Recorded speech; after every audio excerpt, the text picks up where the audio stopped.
welcome to these everyday resilient legends, the everyday resilient parents, Bec and Jay, who are here to share their story today about how to cope with the big C. Yes, the big C. Now, Bec and Jay are soon to be parents of 3. They have 2 girls already, Maddie is 7 and Tay is 13. But Bec is also pregnant. She's 39 weeks, which is super exciting, so almost due. So thanks for jumping on, Bec. They're absolute a powerhouse team. They run their own commercial plastering company. So Jay runs the work and Bec does all the books. And Bec also has a diploma in community services. And while she's pregnant, she's currently studying a degree in business with a major in financial planning. Now, unfortunately, back in March in 2019, Jay was diagnosed with liver cancer. Now, I'm sure all of you listeners out there are really eager to learn more about your family's story about cancer and the things that you guys have learned along the way. So we'd love to hear from you. How did it all start for you? It all started March 2019. I was actually out having a few beers for a friend's birthday, and the following week I had a lot of pain in my abdomen and sort of ignored it for the week, and then got to the end of the week and it was enough. Went to hospital, had a whole lot of tests done, didn't really get many answers. A couple of weeks later they called me up, said I have to come to the hepatoma clinic. And that's where they broke the news that I've got a 9-centimetre tumour in my liver. And yeah, they wanted to start me on chemo, start some radiation and get me in for surgery as quick as possible. So it all happened pretty quickly. When did I go in for surgery? Surgery happened after you'd already started chemo tablets and he'd done 5 rounds of radiation, and then by mid-July is when he went in for surgery. So it happened really quick, within about 4 months all round, I think. Yeah. Wow. And so what was the process of going into surgery, and is a huge recovery process after that? Yeah, it was a massive recovery process. With all the radiation and chemo, my immune system was already down a lot. So after surgery, it took me a long time to recover. Went into some pretty dark places. I had a lot of nerve pain after surgery, and yeah, it was... That went on way into Christmas, the pain, even though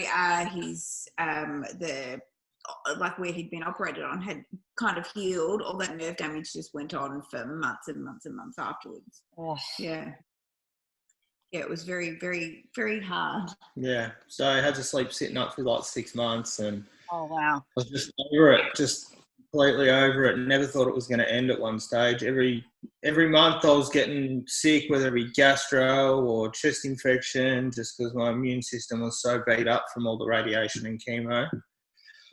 Just felt like it was never going to end.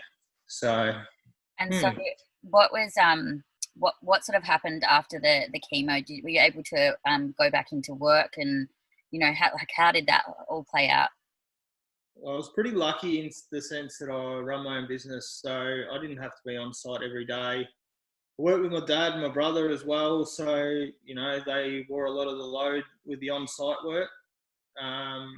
So I was very lucky in that sense. So we still did a lot of work from home, but yeah, the on-site stuff definitely slowed up, and yeah. And how did you go as a partner, Bec, hearing that news and going through that journey with Jay? I think I didn't really take it in to begin with. I just kind of went into action and just started finding every which way, reading every single book that I could, and just going, okay, we need to do this, we need to do that, just me being the control freak that I am, I had to find a way to fix it. I had to find a way to make sure that everything was going to work the absolute best that we could, especially when Jay needed to get the radiation done. It was to shrink the tumour so he could be ready for surgery. So we were reading everything that we could do to naturally shrink his tumour as well, on top of everything, just to make sure we got to get you in there. And then we kept looking into more things afterwards. It was just I don't think I really took in what was actually happening. I just went into fixed mode pretty much. Yeah. Yeah. And was there any sort of stage in the journey that it hit you? There was definitely a stage that it hit us. It definitely hit both of us. It definitely took its toll on our relationship. Not spending a lot of time together. The time we were spending together, I was always so moody. I was just in pain all the time. So I was just angry all the time. And that took the toll on our relationship. And we ended up in a pretty bad place, the both of us. Maybe me a little bit more than Bec, but yeah, it was a tough end to the year. It was a tough Christmas. Yeah, I think just that the build-up of not really dealing with it. Neither of us actually dealt with what was actually happening. I mean, for myself, I went into obviously fix-it mode, as I explained, and for Jay, everything was happening so quickly. Radiation came about, chemo, surgery, and then the recovery, and then the pain afterwards. And as Jay said, we spent a lot of time apart. He was in and out of hospital quite a lot. So I wore a lot of everything. At home, we had done everything we could to go and find ourselves a family home. I went and bought a high house in the middle of all of this as well. So it was just to set us up because preparing for the worst.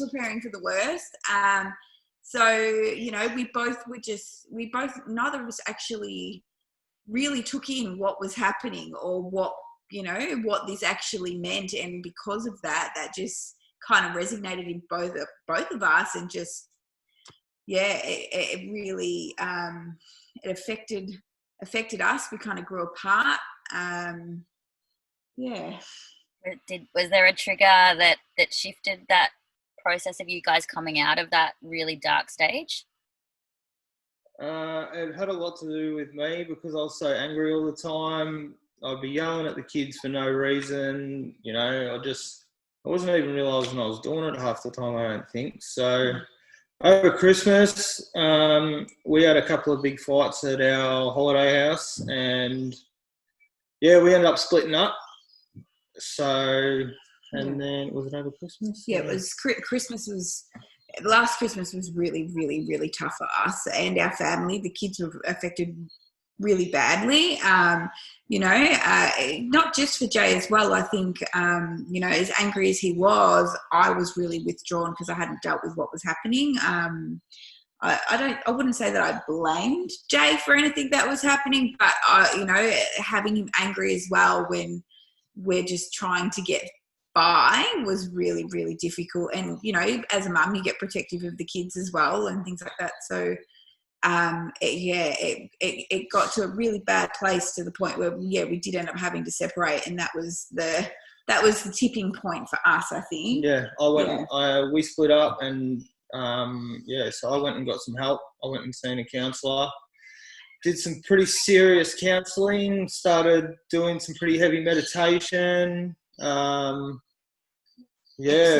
exercising more. So that went on for a bit, and there's some pretty heavy sessions in with the counsellor, but we got through it, and I think we've come out the other side now. So did some sessions together as well. Yeah, some couples therapy as well. Both able to come to the realization everything that was happening was because we hadn't actually dealt with what was happening. In a sense, the reason why we were both feeling the way we were and the reason we were growing apart was we hadn't dealt with it. We hadn't actually took in what had happened over that 12-month period. That's heavy. And so then I know that you also got told that you were in remission. Is that right, Jay? Yeah, so after surgery, they told me that they got all the tumour out. And all my scans I was 9 months clear. They couldn't find anything. And then over the Christmas break, I reverted a lot back to old habits like eating takeaway foods and all the deep fried fatty shit foods, heaps of sweets, drinking alcohol again. And I had liver cancer. I definitely shouldn't be drinking booze. So Just reverted back to a lot of old habits, and then my 9-month scans, they told me it came back in my lymph nodes, just on my liver. So it came back in 3 lymph nodes on my liver. And then, so then what was the sort of journey around that? Because, you know, then coming out and thinking that you're in remission and everything was all good, and then hearing that news again, it been pretty heavy. Yeah. It was heavy. I kind of expected it. I think deep down I knew it was back. I was having a few pains in my abdomen again. You knew 100%. Yeah, so we were there. Going in for that appointment, I kind of knew what was coming. And then same appointment, they kind of told me that they can't do radiation again. They can't do chemo again. It's not safe to operate in the same area. So I pretty much got to sit on my hands and wait for clinical trials to pop up, or, you know, new drugs come on the market. So they actually had one clinical trial pop up, and me and Bec talked about it, and we're already researching a lot into natural ways to heal cancer and different foods and essential oils and meditation and just so many different things. Bec was reading books flat out again. So yeah. Fix it mode Bec.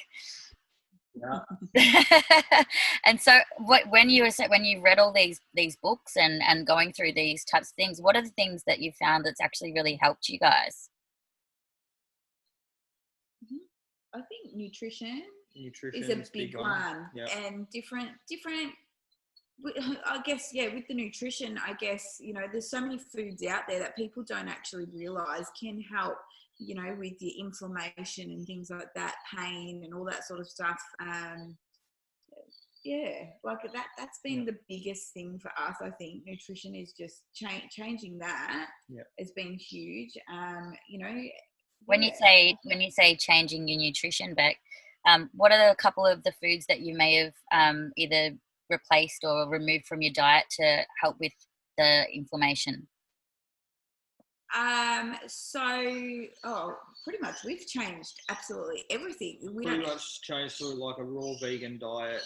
No refined sugar, none of your bad carbs, meats, dairy, no meat. All of anything along those lines, all just wreak havoc in your body. And it's things that you think are healthy, but you actually have no idea what it's actually doing to your body. And until you stop and you change, you don't realize how much better you feel. You really do. That's amazing. And Jay, if you want to know more about what foods not to eat, read a book called How Not to Die. So it's a really good one. It'll tell you how not to die. That in the show notes for sure. Yeah, that's a great one. I've read that too. It's good. And the other thing you mentioned was meditation, Jay. How has that helped you? I think it helped a lot with my anger. What's it called? With like a lot of mindfulness meditation. Just being mindful of everything I'm doing, trying to, you know, think before you act. But simple as downloading an app. I just downloaded an app called Smiling Mind, and once a day I just do like a stress meditation, or before bed I'd do a sleep meditation. Anytime I was feeling angry or starting to feel it build up, or go outside, take 5 minutes, do a meditation. So it's very easy. It's all guided meditations, and I think that is one thing that helped turn me around from being so negative and down, and definitely made a massive difference. I noticed for myself and the kids. Even if Jay gets even the slightest bit worked up now, they'll be like, I think Dad needs to do a meditation. So no, they definitely we all noticed the difference that it made for Jay. It really made a difference, and the kids love it too. They get in on it too. So that's awesome. Family. Now, you guys recently went on a massive journey over to Mexico. Tell us about all of that journey. That's a whole other thing in itself. Bec actually found a couple of alternative treatment centers in Mexico. The first time I was diagnosed, and we've always said to each other, if it ever comes back, we're going to do whatever we can to get you to Mexico and get this alternative treatment. And then as soon as it came back, you know, with all the research we were doing, Mexico popped up again, and then we started looking into it and the prices and it was going to cost up near $70,000, and we thought, shit, how are we going to afford this? We've just bought a house, spent all our savings, and then my cousin started a GoFundMe page, and it just went out of control. Like, we couldn't believe how quickly the money was raised. How generous all of our friends and family were. It was just It always makes me emotional. Yeah, we spent like a good week just crying on and off. One of us would cry, then the other person would cry. It was just crazy. Yeah, it's so nice to know that you've got that love and support. It was a unbelievable. great feeling. Unbelievable. So that kick-started the journey. So we ended up jumping through all kinds of hoops to try and get to Mexico because of all this COVID stuff going on. Took us 3 months to be able to leave to get there. Yeah, we got declined for exemption, so we had to reapply and wait again, and it was an absolute nightmare. And then flights, trying to find flight pass was a nightmare because so many people had their borders closed, and you needed special visas and all that sort of stuff. So actually finding a way there was really difficult. Yeah, it took us 52 hours to get there in the end. But once we got there, I ended up getting straight into treatment. The second day we were there, it was all alternative treatment, natural therapies that don't make you feel sick at all. I come out of there feeling so much better than I went there. What were some of the treatments that they did? Just rattle off a couple of the treatments that you might have. Hypothermia treatment, because cancer is a cold disease, so they attack the cancer cells with heat. So they heat your body up to like 40 degrees Celsius, and then you got to lay there for an hour, which is absolute hell. But so you got to do that once a day. Sauna treatments. Is that like a far infrared kind of sauna type thing? Yeah. So you do like a far infrared sauna. Infrared lamps, then they detox you, so you got to do coffee enemas, colonics, nutrition change as well. Nutrition change. They pump you full of IV vitamins, vitamin C, B17, which is illegal in Australia. B17, Sunivera, which is like an immunotherapy. There was like a mental health one, as well. Emotional healing. I worked a little bit with emotional healing, which I'm actually looking into now to continue doing that back here.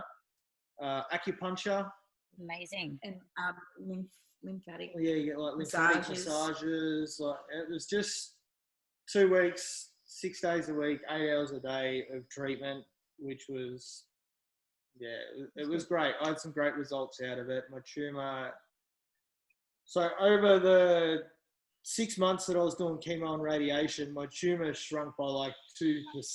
And then over the 3 weeks that I was at Hope for Cancer, my tumour actually shrunk by 10%.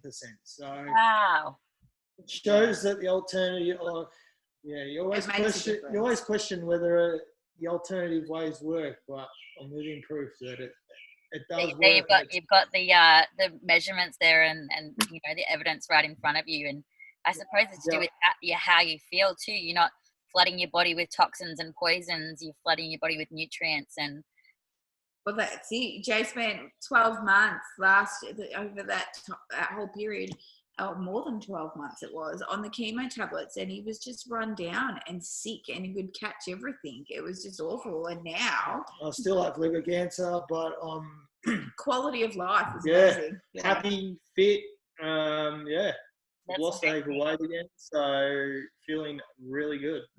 So what's the process now for you, Jay? Is it a waiting game? Like, what do you have to go and get regular checkups? What's the process for you? So I was meant to go back to Hope for Cancer. I've got to go back twice for checkups at the 3-month mark, which is actually end of November, but we've pushed it out to January just with the restrictions. And baby coming. And and that.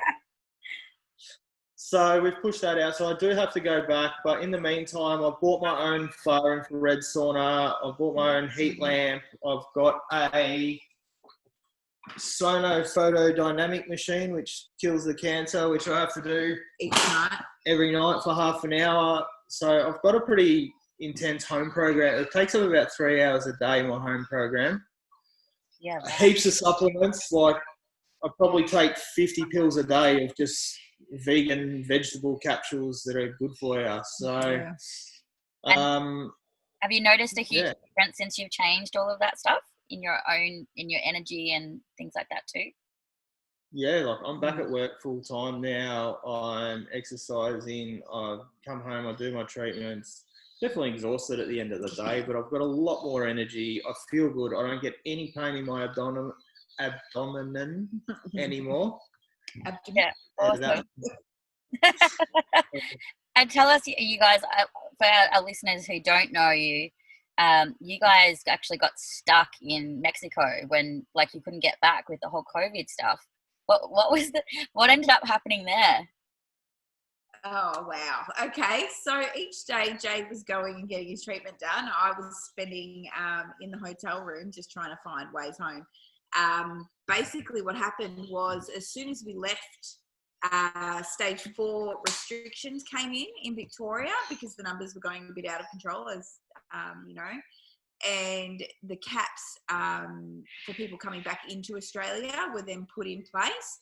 So we had no idea that this was going to happen or we were going to have an issue to get home. Everything seemed fine when we were leaving. So we've left, the caps have come into play, and then the flights to get home ended up bouncing up to about $20,000 a head. And that was just because they were only selling business class tickets rather than your normal economy seats. So basically, yeah, that's what happened. We got stuck over there because we couldn't afford $40,000 to get home. And not just that as well. We were struggling to find flights to get home. I mean, with such small amount of people being allowed back into Australia, there was next to no flights there at all to get us home. So even if we could have afforded it, it was near impossible. And finding, I guess, the flight path to come home, you know, because of all the borders in so many places, so many countries are then having their second rounds of COVID like we have had.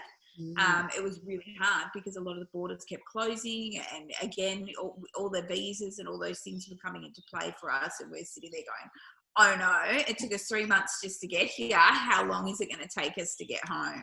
So we ended up calling the consulate and all of that. We've gone through all those processes. They basically told us, contact everyone back home, get them to contact the MPs and get them to rally together, get on top of the government and say, hey, people are actually really stuck because of these caps. Something needs to happen. And then one of our friends ended up contacting Channel 9 News. And then, yeah, from there, that's what happened. We had the interview, and then, we had the radio interview the next morning with Triple M, and Eddie Maguire dropped it on us that there was an anonymous donor that was prepared to fund our whole trip home up to the value of like $50,000. So, wow. She stayed anonymous, but she paid for our whole trip home, first class, paid for our quarantine, helped with all the exemptions to help us quarantine at home. So we're only actually in hotel quarantine for about 4 or 5 days. 3 days. It was only 3 days. Yeah. There you go. So, and then we got to quarantine at home. What an angel. Yeah, she was. Yes, she is. Oh, wow. So she stayed anonymous, but she's continued to offer her support. She's contacted one of her friends who's head of surgery at Greeny Health, and he's offered to run a fresh set of eyes over my case as well now. So, wow, what a special! Was it a lady? It's a lady. Yeah, what a special woman! That's incredible. Yeah, hopefully one day we get to thank her. Yeah. Yeah. Oh, yeah. Fingers crossed. Now, if somebody else was going through a similar kind of journey, or they were, going through a stage where they've either found out that they have cancer or they've got a loved one that has cancer, what advice would you give somebody in a similar situation? Be as open as you can about it. It's a really hard thing to deal with. It's hard to take on. Yeah. Like, you got to talk about it. You really have to talk about it. Only since I started on my counselling did I become okay with it. Done a lot of work with preparing to die. So it's hard, but you have to talk about it. Yeah. Or else you will go. I went into a really dark place, thought about killing myself. It was really hard. So you have to talk about it. You have to get all your emotions out. I agree. Even for the support people around, you have to talk. You need support, 100%. Yeah.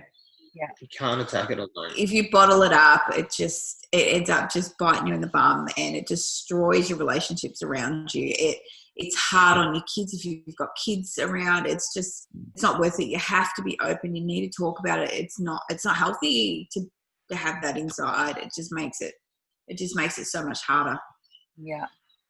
That's amazing advice to get that, to hear that from you guys, because I think a lot of the time we can be, try and be really strong. And like you said, Beck, like just try and be in that fix-it mode and things like that. And things build up until they explode in terms of relationship breakdowns or going into a deep depressed state. And talking about it is a critical element for so many different things, but especially this scenario for sure.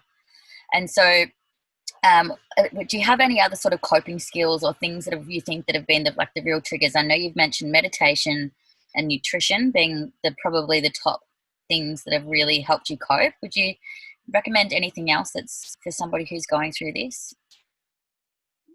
Exercise as well. Buy a push bike. I bought a push bike and I ride my push bike everywhere, and it's great just to be outside, fresh air. You need to find a hobby. Just find something you enjoy and just try and live life as best you can. But that's all I've been doing. Just trying. It's a mindset thing as well. I think just try and keep as hard as it is going through it. You need to keep a positive mindset. Try and as you're always going to have negative thoughts, but overall, you just need to try and keep that positive mindset and just do the best you can. Yeah, and remember, there's always another way. If the medical industry tells you there's not, there is. Yeah. So, and I'll get back to you in 6 months when I don't have cancer anymore. Yes. So, just a bit of proof. Living proof, Jay. Living proof. Beck, I know that you mentioned to me you were just talking about having a positive mindset, and I remember something that really stuck with me that you said to me, and you said, I don't like to call it cancer. We call it like the C word because you don't like to give it energy. You want to talk a little bit about that? Yeah. So I think what I meant by that was, not putting that out into that energy out into our life and have that around us. I feel like what you put out into the universe, you get back. So we try not to give it that thought or that. And again, it comes back to that whole positive mindset and things like that. If you're negative, you're fueling your body with negative things, and you're going to have negative, vibes around you, I guess, and you and your family. Whereas you've got to think positive. You've got to put those positive thoughts out there. Don't give it. Don't say it. We don't say it just purely for the fact of we feel like it's bringing that energy to us in that sense. No, I love that. I love that so much. Yeah. I really resonated when you said that, and I think it's something, it's a great idea for other people who are going through a similar situation as well. And is there any other books? I know that you mentioned How Not to Die, that as a really great book. Are there any other sort of books that you've read that you're like, oh my gosh, this is a must go to, or any sort of resources? Yeah, so Chris Beat Cancer is probably the big one. Yeah. He has a book and he's online as well. And he's fantastic. He's just amazing. And he dumbs it down for people like me, which is really good because I'm not a great reader. So we started out also with Dr. Gundry. Dr. Gundry, The Plant Paradox. Yeah. And that was a real good kickstart to really detox Jay, because he ate a lot of bad foods and ate Macca's, KFC, Hungry Jacks every day. every day. Like it was an addiction. It was like, it wasn't just, it wasn't like the rest of us didn't really eat it, but it was a full addiction for Jay. So being able to detox him, that book was a fantastic start. And we think that definitely contributed to helping shrink his tumour to begin with for surgery. What other book? There's one more. I'm sorry. I'm just looking it up on Audible. While you're having a look, I'll just ask Jay, how did you go with the detox from having, that diet of like completely shifting it from junk food and sugar and, all these unhealthy fats and things like that to fully a raw vegan diet? Like, that's such a big shift. How did you cope with that? It was definitely tough. I definitely had a few hiccups in between it all where I'd, stop and get the old KFC burger here or there. It was a massive change for me. I'd never even considered being a vegan or, cutting out sweets or any of that, but I had no choice. So yeah, it was when I got the call from the doctor to tell me I had an appointment at the hepatoma clinic, I'd actually literally just stopped to buy 2 meat pies from 7-Eleven, and she gave me the call. And as soon as I got off the phone, I Googled what a hepatoma clinic was, and it's a clinic that deals with liver cancer patients and liver diseases. So I thought, oh shit, we're on here. And I literally just threw my pies out my car window and didn't look back from there, really. That was the last meat pie. It's done. Gone. No more meat pies. So. What was the other book? Sorry. No, you keep going, Jay. After surgery, sort of fell off the vegan. I got told no more tumour, so I fell off the vegan diet and went back to my old ways of eating. I think that had a lot to do with mentally where you were at too. But then coming back onto it again the second time has been much easier. We got smooth. Yeah, heaps easier. So and I've had some amazing food that is vegan. And once you've had good vegan food, it's hard to even notice the difference, isn't it? Like the food can be incredible.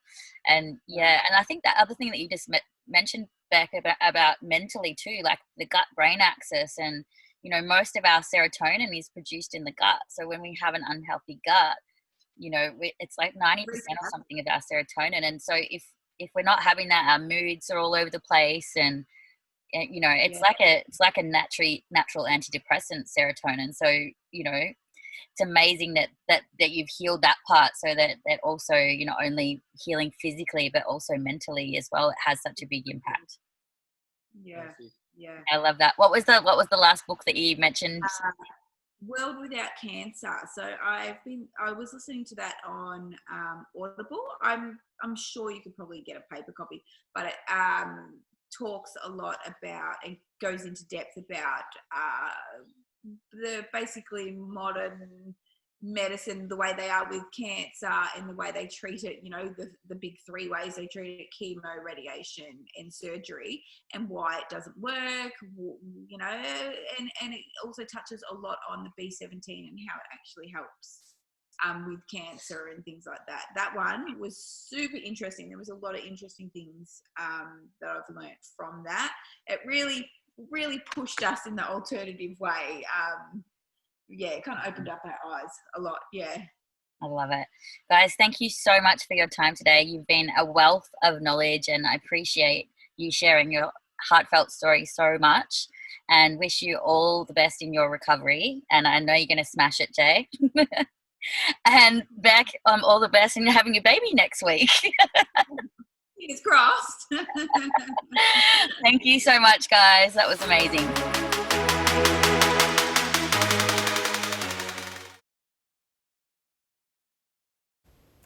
What absolute everyday resilient legends those two are. Now, if you want to get in touch with Bec and Jay, you can reach out to them on Facebook. Their Facebook page is called Jay's Hope. You can also reach out to them on Instagram at fighting_for_tomorrow. I'll also put a copy of the books that they recommended and their contact details in the show notes below. But what's such brilliant advice for how to deal with cancer, the unfortunate big C. Now, just remember when I'm talking about the coping skills in this section, I might say things like chunk it, map it, block it, flip it. And when I'm referring to it, I'm referring to the problem or the problem that you may have. Also remember that these coping skills are essential because they're transferable across the board. You can use them in any context, in any situation, with any person or environment. And they're just such amazing tools to build up your toolbox no matter what your problems are. So here are the top 5 hacks to deal with the big C. Number 1 is talk it. Now, talk it is all about being as open and as honest as you can because it's such a hard, difficult thing to deal with, especially if death is on the horizon. Now, seeking a talk therapist such as a counselor or a psychologist for the person who is ill, but also the supportive team and the people around them if there's families involved, and also the potential for couples counseling. Now, this will help you heaps as it will help you deal with what's actually happening. So like Jay said, it was critical in his development. Now, number 2, move it is all about exercising and helping to shift your stuck energy and emotions that might be stuck in your body. Exercise also helps to change your physiology and helps you to feel good with, all of our happy brain chemicals as well. And there's nothing better than getting outside in some fresh air, so doing it outside too. And as Jay said, his tip was to find a hobby or do something that you love. And this will help raise your vibration. It'll also help you feel that joy and excitement, bring that excitement back into your life. Now, another great move it tool is meditation. And you can think of meditation like you're emptying out the junk of your mind. You're literally moving the stuck junk or the stuck energy or the stuck emotions, those thoughts that are built up in your mind. And then you're filling it up with high vibe thoughts and high vibe things and things that you're thinking about rather than, stepping back into that pace of anger or frustration. And mindfulness meditation also helps with, dealing with anger and shifting that negativity. So you can try Smiling Mind or, Giant Mind, One Giant Mind or Omvana, and they're really great tools for beginners. Number 3 is own it. And in this context, owning it is all about owning what food and nutrition you put into your body. Now, these guys have gone raw vegan, which removes all the refined sugars, meat, dairy, and processed carbohydrates, but having a look at that and owning it. Now, number 4 is flip it. Now, flip it is all about flipping your perspective to have a positive growth mindset.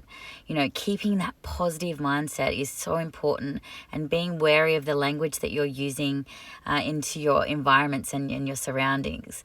For example, they call the word C word rather than calling it cancer. So they're aware of that energy that they're bringing in. Number 5, the last one, is reframe it.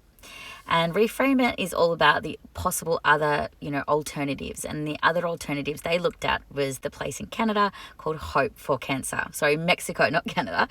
And if you can't afford to go to Mexico, then you can still look at, some of the other alternative treatments or other natural therapies that might be available in your home country. So they spoke about things like hyperthermia treatment or far infrared lamps and saunas. They're definitely available. Coffee enemas, IV vitamin drips, such as like drips with vitamin C or B17. Looking at your nutrition, acupuncture, emotional therapy, sauna machines, like all of those things are so great. So now, if you've loved this episode of Everyday Resilient Legends and you've gotten lots out of it, please, please, please share it with your loved ones and let's get the information out there. And if you also know of any other everyday resilient legends that could be interviewed in this series with me, please reach out to me at mental.health.hacker on Facebook or Instagram. Now, I'm Dr. Casey Delmara, your high vibe coach. And until next time, you've got this. I believe in you.